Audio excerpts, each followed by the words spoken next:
my ass. Enemy took B. Spread out, down. Securing B.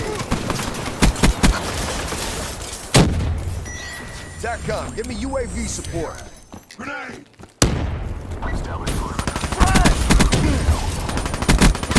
Smoke, check.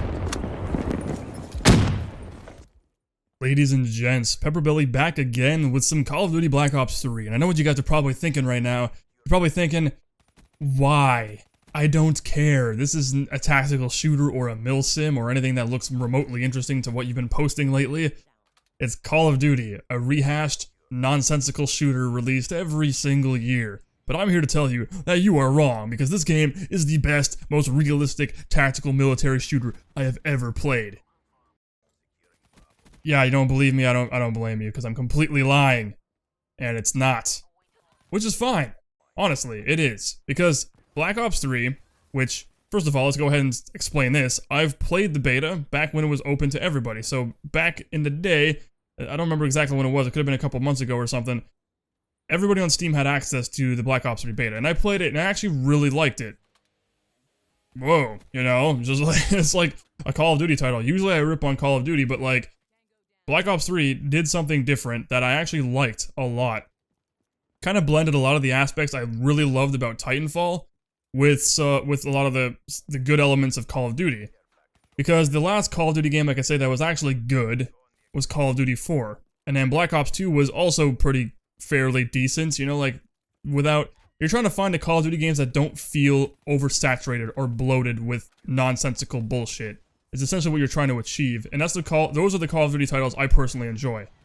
Black Ops 1 and 2 achieved it, and Call of Duty 4 achieved it. Call of Duty 4 being the simplest of all, Black Ops being somewhat simpler, and then Black Ops 2 being still reminiscent of Black Ops 1, so it wasn't like too bad, but the other games are terrible. But anyway, coming over from Advanced Warfare, because I cover these games every now and again. When there's a Steam free weekend for these games, I will usually make an analysis for it, saying like, okay, is it actually decent? Like, I don't buy these games, so I'm playing it for free, here's my unbiased opinion on it. And usually they look decent, and Advanced Warfare at the time looked like a game that I actually was interested in. I was like, holy crap, this looks like it could be a really good Call of Duty title, because it's going completely different in the way it does things. But unfortunately, it fell short completely, and it just actually wasn't a satisfying game to play at all. Black Ops 3 is what Advanced Warfare wishes it could be. It's what it tried to be, but failed miserably at, because Black Ops 3 is actually good. You hearing me say this? It's actually good. It's a good game. It's fun to play as a multiplayer arena type of shooter with parkour elements thrown in. It's a blast to play, just running around killing each other. It's actually so much fun, and the kill streaks aren't these obnoxious, overly done, super crazy abilities or tactical nukes or all this nonsense. They're decent kill streaks that don't feel like they're intrusive on actual gameplay. Remember back in the day, you get spammed by a chopper gunner for like 30 fucking minutes when you're playing on like whatever the hell desolate map on like Modern Warfare 2 or some shit. Like, remember that was nonsense. Nobody liked that. None of that happens in Black Ops 3. Like, there might be some elements of it, like if you get someone with like a decent, what do you call it, the freaking, it's like a little tiny drone thing that has turrets, I forget what it's called, but I've gone on tears with that thing, but you know, it's very, very vulnerable. Like, you hit that thing once or twice and it's down, so it's not like you have to be incompetent to die by it, essentially. Once you're aware of it, you can, the Talon, I think that's what it's called, the Talon drone or some shit like that, and it's actually like, nothing is overpowered or overbearing on gameplay, which is great. Everything just feels really fleshed out and just balanced, and it's a really fun experience as a result. And I'm pleasantly surprised with it, so as a result, I'm pretty happy. However, I did not pay full price for this, and I never would, ever, because Call of Duty titles, to me, just aren't worth the massive paychecks, the massive prices they usually are sold at. For example, this title is sold for $80 on Steam.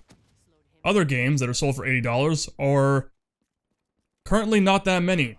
I mean, Rainbow Six Siege and Fallout 4. Fallout 4 is a little bit more, I understand. Like, it could be a little bit, you know, that's different. But considering I got The Witcher 3 and MGS 5 for, like, the full price of a retail game, and you're trying to sell me this game full price retail. Same with Rainbow Six Siege. That's a whole other story though. I've been very, very vocal about my hate and discontent for that price tag that game is being sold at. But regardless, I got it on Green Man Gaming, which is usually where I get a lot of my games because it's a very legitimate distribution platform for keys you can go and buy.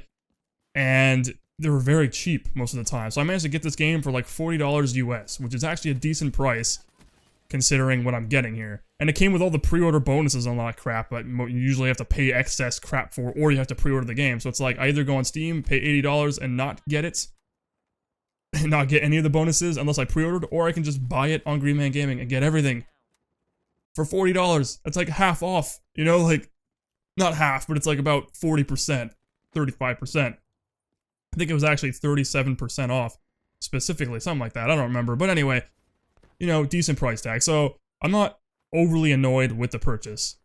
What I am annoyed with, however, is the performance of the game. And that's going to lead me into my next topic, which is the piss poor condition this game was released in. And how this is becoming a standard and people seem to be alright with it. And that's not a good thing. And that's what's making me furious. And I'm not going to go into a rant or a crazy rage-induced tangent type of ordeal. I'm going to try to stay as calm as possible.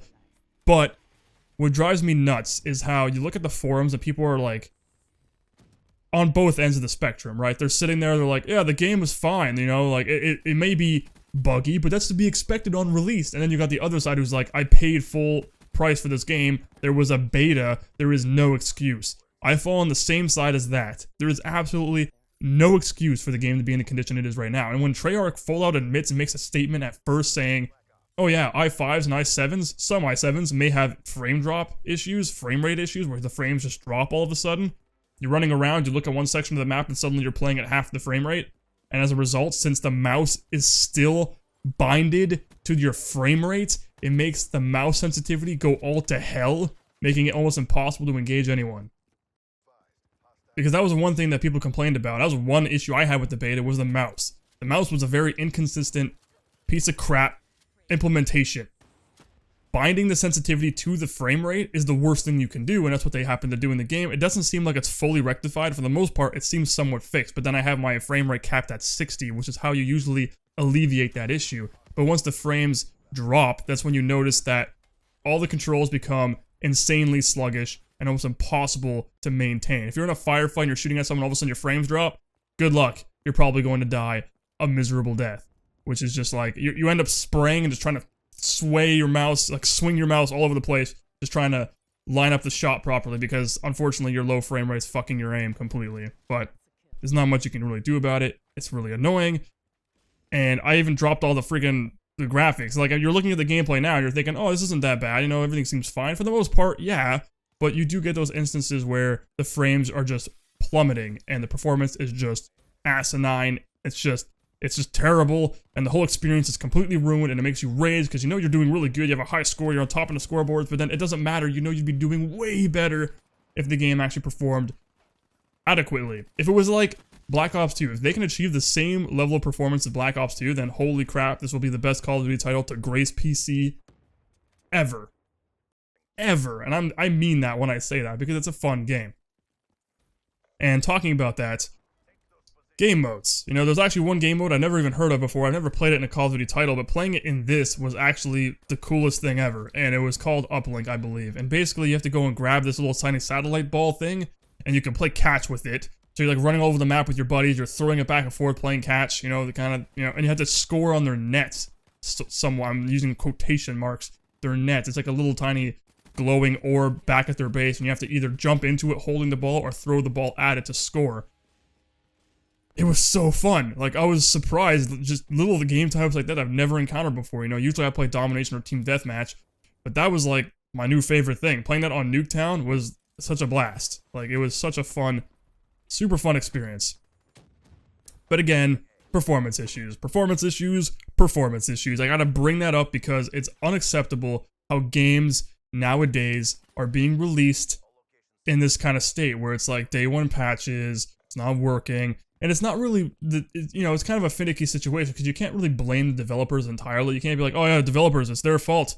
Because it could be the publishers pushing them to release a game when it's not ready. But either way, it's a team effort and it's unacceptable. It doesn't matter whose fault it is. The whole point is it's fucking unacceptable. You cannot release a game for a full price, and it runs like shit. You can't do that. Indie developers don't even do that. Why are you? You have multi-million-dollar backing company, you're funded up the fucking ass, yet you can't release a game that functions properly? The fact that I have to go into my configuration file, which isn't even possible anymore because the latest update rectified that problem and took the option completely out, but the fact that you're able to go into the configuration file and change the amount of threads that the game utilizes to 2, which is usually 4, but you're switching it to 2. So what the hell's the point of having a quad-core CPU if you're going to be a 2-core using 2 threads is actually more beneficial? What year are we in? I don't understand. I don't get it. Hopefully Treyarch can fix these problems and soon, because I want to play this game without issues. Because it's a fun game. I've been having a blast with it. I don't know how many hours I put in. I probably put in like 8 or so. I don't know. I have a few. And I want to continue to put more hours in. But I want to do so with a game that actually functions properly. Because I shouldn't have to start up the game repeatedly and sit in the main, the start screen waiting for the version number to change if I'm lucky. And if it doesn't, then I can't connect online. What the fuck bullshit is that? That should not be a thing I have to worry about. In addition to that, single player and multiplayer have completely different performance. If you go and play single player, it runs significantly worse. Horrid performance compared to playing on PC or on multiplayer. When you're playing multiplayer, it runs, for the most part, pretty smooth, except for those occasional frame drops. Looking at water for some reason, the water plummets the frame rate. Don't know why. On my system, it does at least. It's just, it makes no sense why you can release a game in this state and sell for full price. You know what I mean? I feel like as a consumer, this is becoming the norm. People seem to be fine with this. They're like, oh yeah, cool, performance problems? Well, it's normal. When has a game ever had a smooth launch? How about all the fucking time? How about every game that's usually released? Because there's games released every day, usually work right out of the box.